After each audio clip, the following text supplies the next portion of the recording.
Surrender ಆಗ್ತಾ ಇದ್ದಾರೆ ಅನ್ನೋದು ಅಷ್ಟೇ ನಾನು ಹೇಳಬಲ್ಲೆ. ಮಿಕ್ಕಿದೆಲ್ಲ ವಿಚಾರಗಳನ್ನು ಈಗ ಸದ್ಯದಲ್ಲಿ ಯಾವುದನ್ನು ಹೇಳೋಕ್ಕಾಗೋದಿಲ್ಲ. ಅವ್ರ ಕಂಡೀಷನ್ಸ್ ಏನು ಮತ್ತು ನಾವೇನು ಪ್ರಾಮಿಸ್ ಮಾಡಿದ್ದೇವೆ ಅದೆಲ್ಲ ಆಮೇಲೆ ಹೇಳ್ತೀನಿ.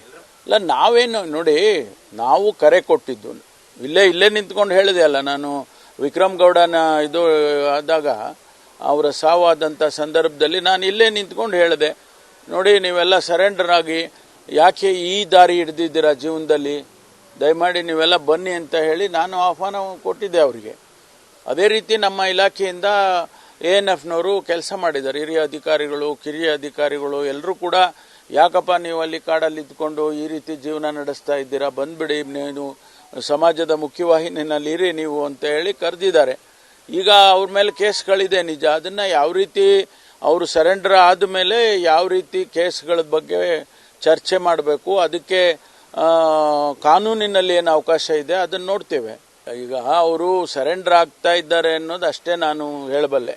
ಮಿಕ್ಕಿದೆಲ್ಲ ವಿಚಾರಗಳನ್ನು ಈಗ ಸದ್ಯದಲ್ಲಿ ಯಾವುದನ್ನು ಹೇಳೋಕ್ಕಾಗೋದಿಲ್ಲ. ಅವ್ರ ಕಂಡೀಷನ್ಸ್ ಏನು ಮತ್ತು ನಾವೇನು ಪ್ರಾಮಿಸ್ ಮಾಡಿದ್ದೀವಿ.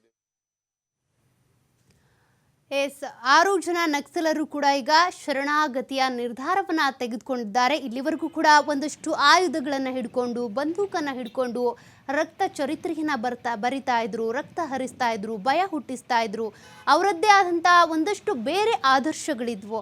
ಅವೆಲ್ಲವನ್ನು ಕೂಡ ಬಿಟ್ಟು, ಶಸ್ತ್ರಾಸ್ತ್ರಗಳನ್ನು ಕೆಳಗಿಳಿಸಿ, ಬಂದೂಕನ್ನು ಬಿಟ್ಟು ಈಗ ಸಮಾಜದ ಒಳಗೊಳ್ಳುವಿಕೆ ಪ್ರಕ್ರಿಯೆಗೆ ಈಗ ಒಳಪಡ್ತಾ ಇದ್ದಾರೆ. ಹೀಗಾಗಿ ಇವತ್ತು 6 ಜನ ನಕ್ಸಲರು ಕೂಡ ಶರಣಾಗತಿಗೆ ಏನು ಬರ್ತಾ ಇದ್ದಾರೆ, ಇದಕ್ಕೆ ಸಂಬಂಧಪಟ್ಟಂತೆ ಕಾನೂನಾತ್ಮಕವಾಗಿ ಒಂದಷ್ಟು ಪ್ರೊಸೀಜರ್ ಇರುತ್ತೆ. ಅವರೀಗ ನಕ್ಸಲ್ ಪೀಡಿತ ಚಟುವಟಿಕೆಗಳನ್ನು ಬಿಟ್ಟು ಸಮಾಜಕ್ಕೆ ಬರ್ತಿದ್ದಾರೆ ಅಂದರೆ ಅವರಿಗೆ ಪುನರ್ವಸತಿಯನ್ನು ಮಾಡಿಕೊಡ್ಬೇಕಾಗತ್ತೆ. ಅವರಿಗೆ ಅಂತ ಒಂದಷ್ಟು ವಿಶೇಷವಾದಂಥ ಪ್ಯಾಕೇಜನ್ನು ಕೊಡಬೇಕಾಗುತ್ತೆ. ಅದೆಲ್ಲದಕ್ಕೂ ಸಂಬಂಧಪಟ್ಟಂತೆ ಕಾನೂನಾತ್ಮಕವಾಗಿಯೇ ಪ್ರಕ್ರಿಯೆಗಳು ನಡೆಯುತ್ತೆ. ಸದ್ಯಕ್ಕೆ ನಾನೀಗ ಏನು ಹೇಳೋದಕ್ಕಾಗಲ್ಲ. ಅವ್ರು ಶರಣಾಗತಿಗೆ ಬರ್ತಾ ಇದ್ದಾರೆ, ಶರಣಾಗತಿ ಆಗಲಿ, ಅದಾದಮೇಲೆ ಮುಂದಿನ ಪ್ರೊಸೀಜರ್ ನೋಡೋಣ ಅಂತ ಗೃಹ ಸಚಿವ ಡಾಕ್ಟರ್ ಜಿ ಪರಮೇಶ್ವರ್ ಅವರು ಪ್ರತಿಕ್ರಿಯೆ ಕೊಟ್ಟಿರೋದು.